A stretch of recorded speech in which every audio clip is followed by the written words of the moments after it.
Many within the Browning community are trying to shut this channel down. Firstly, if this channel gets shut down, I will always be creating new channels. They will be titled something like the Browning School 2 or the Browning School 3 each time they shut me down.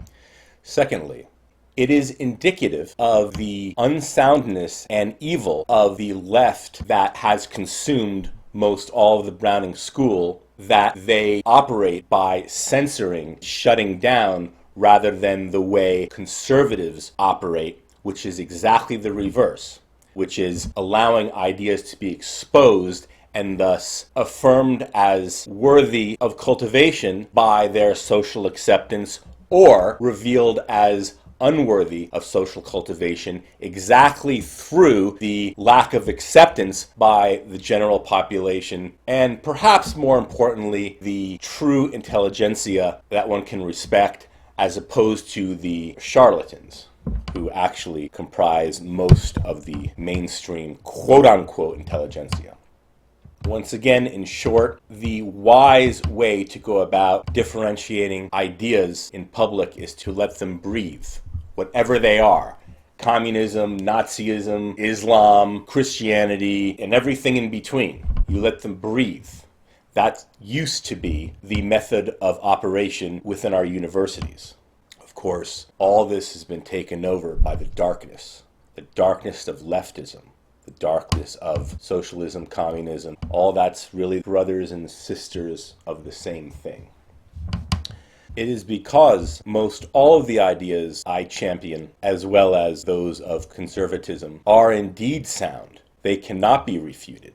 They can be nuanced, of course, but the fact that ideas of free market capitalism, democratic republic, paramount preservation of freedom of speech, freedom of assembly, right to bear arms, states' rights, small government, because these values are, so far at least, intellectually unassailable, and thus they prove immovable deterrents for the insane dominant left, they have no choice but to censor them, but to ban them, but to deplatform them, but to erect new laws against freedom of speech, so that in their literally insane greatest passion of erecting their utopia of multiracial multiculturalism, they must destroy everything.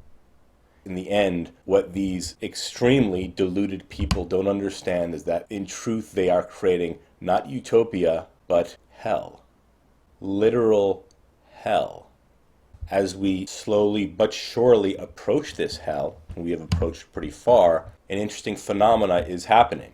The leftists are quietly realizing the hell that they are promoting, and they are slowly waking up, but they're consumed, rather correctly so, by fear that their other brainwashed colleagues will turn on them and oppress them and destroy them, and they are right. They are right. The only hope for all of us, which is not much of one, is that these slowly waking up, deluded humans of the left will see that it is possible to speak the truth by appreciating, looking at, and following people like me, and finding it in their souls that in the very end, we have a purpose in this life, in this universe. It is, alas, to seek truth, to bring true peace to the world, to the universe, as much as we can. It is an interesting concept, indeed, that if everyone who secretly realized the truth simply stood up and said, yes, I declare truth, everything would change. But it is individually, one by one, everyone is scared, and thus the evil cultural Marxism continues of this hell-on-earth view of the world, not as an innocent jazz, but as a heinous hell of oppressor-oppressed, as a heinous hell of the lie that so naturally obvious is it that the races have a biological altruism to, all things being equal, prefer to commingle with themselves, and they prefer to live in the society that their racial DNA makes. This is such a taboo that need not be taboo.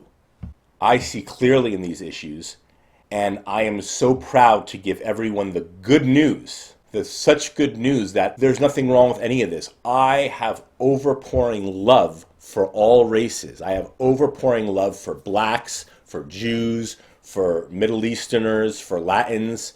Why wouldn't I? Why wouldn't I? I'm healthy. I love hanging out with black people. There's a lot that they can teach me instinctively, at least. I love Jews. I have Jewish friends. I have black friends. See, this is silly that I have to mention these things. But I do simply because I speak truth when it comes to the most evil of all taboos, which is we are not allowed to preserve our racial cultures. The cultivation of that evil results in exactly what exists all over New York, a mutant culture that repulses everyone. Follow me, people. If I am wrong, that is fine. I look forward to be proving wrong. The fact is, nothing I have researched or thought about has proven me anything but right. If you people fundamentally have as your motivation world peace and healing, you people will follow me. You will follow my lead.